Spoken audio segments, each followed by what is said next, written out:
Big ಬಾಸ್ನಲ್ಲಿ ಆಯ್ತಾ ಅವಘಡ.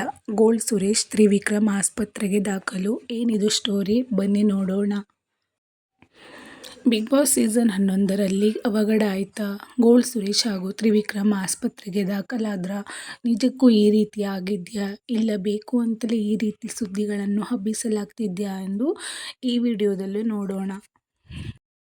Big boss ಮನೆಯಲ್ಲಿ ಟಾಸ್ಕ್ ಆಡುವಾಗ ತ್ರಿವಿಕ್ರಮ್ ಹಾಗೂ ಗೋಲ್ಡ್ ಸುರೇಶ್ ಗಾಯಗೊಂಡ್ರ? ಇದಕ್ಕೆ ಕಾರಣ ಇಬ್ಬರನ್ನೂ ಆಸ್ಪತ್ರೆಗೆ ದಾಖಲಿಸಲಾಗಿದೆಯಾ? ಈ ರೀತಿ ಸೋಷಿಯಲ್ ಮೀಡಿಯಾದಲ್ಲಿ ಕೆಲವೊಂದು ಮಂದಿ ಬರೆದುಕೊಂಡಿದ್ದಾರೆ. ಆದರೆ ಇದಕ್ಕೆ ಯಾವುದೇ ಸ್ಪಷ್ಟನೆ ಇಲ್ಲ. ಟಾಸ್ಕ್ ನಡೆಯುವಾಗ ಸ್ವಲ್ಪ ಗಾಯವಾಗಿದ್ದರು. ಅವರನ್ನು ಆಸ್ಪತ್ರೆಗೆ ದಾಖಲಿಸಿದ್ದಾರೆ ಅಂತೆಲ್ಲ ಸುದ್ದಿಯಾಗ್ತಿದೆ. ಆದರೆ ಈ ಬಗ್ಗೆ ಎಲ್ಲಿಯೂ ಅಧಿಕೃತ ಹೇಳಿಕೆ ಬಂದಿಲ್ಲ. ಹೀಗಾಗಿ ಈ ಸುದ್ದಿಯನ್ನು ಬೇಕು ಅಂತಲೇ ಹಬ್ಬಿಸಿರಬಹುದು ಅಂತ ಹೇಳಲಾಗ್ತಿದೆ. ಕಲರ್ಸ್ ಕನ್ನಡ ಈ ಬಗ್ಗೆ ಯಾವುದೇ ಅಧಿಕೃತ ಮಾಹಿತಿ ನೀಡಿಲ್ಲ. ಇನ್ನು ಕೆಲವರು ಸಣ್ಣ ಪುಟ್ಟ ಏಟಾಗಿತ್ತು, ಹೀಗಾಗಿ ಆಸ್ಪತ್ರೆಗೆ ಹೋಗಿ ಮತ್ತೆ ಬಿಗ್ ಬಾಸ್ ಮನೆ ಸೇರಿಕೊಂಡಿದ್ದಾರೆ ಅಂತೆಲ್ಲ ಹೇಳ್ತಿದ್ದಾರೆ. ಆದರೆ ಇದರಲ್ಲಿ ಎಷ್ಟು ಸತ್ಯ ಇದೆ ಅಂತ ತಿಳಿದುಕೊಳ್ಳಲು ಕಾದು ನೋಡಬೇಕಿದೆ. ಟಾಸ್ಕ್ ಆಡುವಾಗ ಸಣ್ಣ ಪುಟ್ಟ ಏಟುಗಳಾಗೋದು ಕಾಮನ್. ಅದಕ್ಕೆ ಬಿಗ್ ಬಾಸ್ ಮನೆಯಲ್ಲೇ ಟ್ರೀಟ್ಮೆಂಟ್ ಮಾಡಲಾಗಿದೆ ಅಂತ ಇನ್ನು ಕೆಲವರು ಹೇಳುತ್ತಿದ್ದಾರೆ.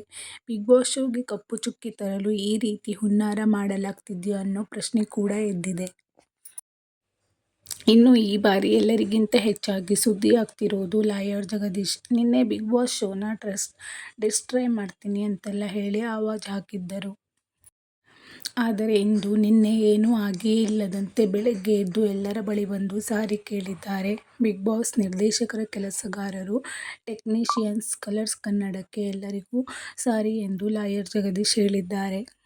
ಇಂತಹ ಹೆಚ್ಚಿನ ಅಪ್ಡೇಟ್ಸ್ಗಳಿಗಾಗಿ ನಮ್ಮ ಚಾನೆಲನ್ನು ಸಬ್ಸ್ಕ್ರೈಬ್ ಆಗಿ ಮತ್ತು ನಿಮ್ಮ ನೆಚ್ಚಿನ ಕಂಟೆಸ್ಟೆಂಟ್ ಯಾರೆಂದು ಕಮೆಂಟ್ ಮಾಡಿ ತಿಳಿಸಿ. ಹಾಗೆ ಲೈಕ್ ಮಾಡಿ. Thanks for watching.